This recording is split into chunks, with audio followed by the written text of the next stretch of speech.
Every shirt tells a story, and this is Max Saint.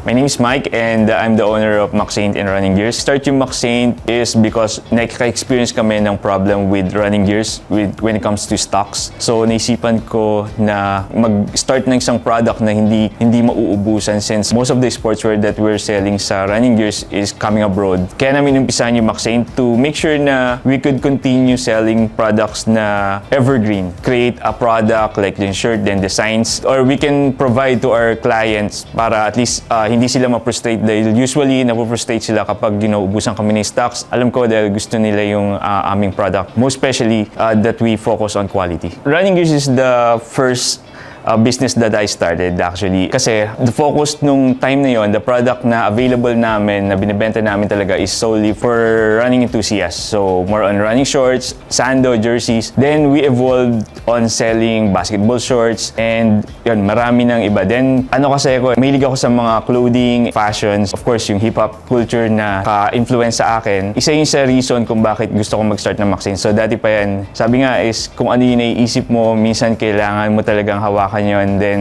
although hindi mo kagad siya makukuha, after 20 years or 25 years, sa ako lang na-start yung Max Saint. So, siguro yun yung manifestation ng mga bagay-bagay na iniisip ko before.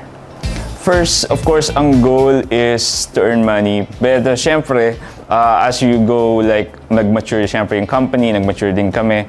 Now, the goal is to provide more job and opportunities sa other people kasi syempre hindi ko na-realize kapag negosyante ka, kala mo it's all about money and everything, pero makikita mo rin is marami nakadepend sa'yo, yung mga tao mo, mga employees, and of course yung mga customers na nag-a-ask, lagi sila naghahanap ng mga good products with good quality na affordable naman para sa kanila. So yun yung naging goal ko, is to provide good quality products. And of course, yun nga, ma-meet ko yung mga expectation nila when it comes to the actual product, which is yung mga shirts and other sportswear na products namin. I-introduce ko siya sa business partner ko, which is my wife. Isa sa mga nag-help sa akin dito sa running yung aming business. So I'm Max Santos. So, bali ang position ko rito is to handle the employees. So, ako yung parang pinaka-head of HR. So, ako yung nagli-lead sa kanila kung anong dapat gawin for a day sa lahat ng employees. Okay, and ito yung mga sellers namin. So, sila yung the usual na nakaka-chat niya sa aming page, and of course, nag-handle ng customer service namin and everything. So, yung mga nag-a-ask na minsan nakala nila ako yung ka-chat nila.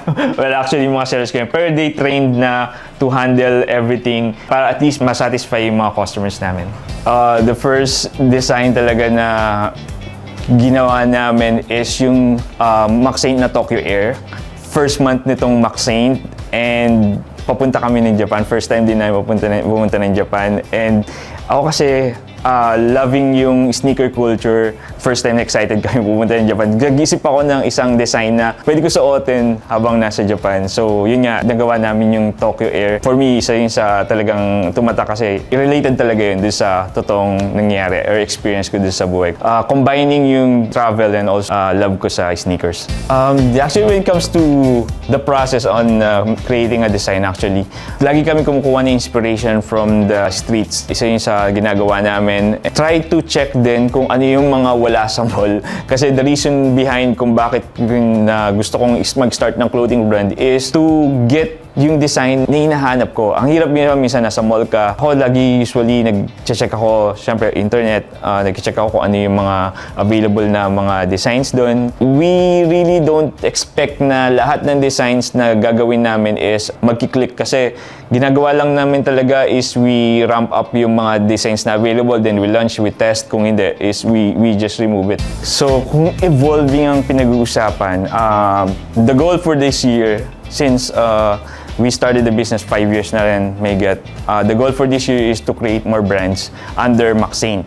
Hindi lang siya clothing right now.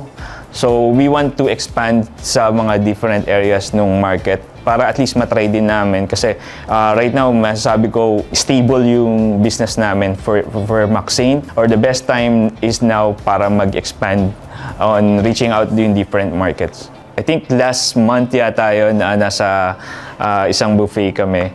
Then, merong lumapit lang sa akin na isang matanda. Abang ko, sabi lang niya sa akin, ikaw yung nagla-live sa Facebook, di ba? So, actually, iniisip nila nagla-live ako lagi. So, anong nangyari? Sabi ko, opo. Sabi niya, lagi kita napapanood eh. Sabi niya, and just continue doing what you do. Sabi niya sa akin ganon. Sasabihin ko siguro sa sarili ko is, tuloy mo lang. Maraming issue, maraming challenges, maraming mga nangyayari na na hindi mo akalain na parang tatanda ka na ba ng ganito, as in puro hirap nung time na yun. Pero yun nga, siguro number one lang talaga is yun nga, tuloy mo lang, ask ka ng support, ng help, kasi hindi bibigay sa'yo yung isang bagay kung hindi mo hihingin. So yun talaga, tuloy lang. I mean, risk taker talaga ako by heart kahit bata ako.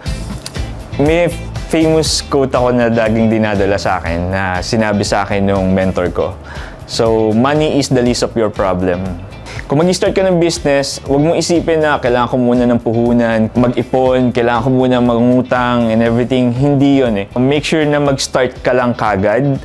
Kaya ako nag-start ng business kasi no choice ako. Nag-start ako ng business kasi wala, 5,000 lang pera ko and hindi ko na alam kung anong gagawin ko sa buhay ko. Dito sa Maxaint, hindi lang kami basta clothing brand. We have a story, a vision, and a passion. Just like JNT Express, we deliver creativity with care, bringing every design from our hands to yours.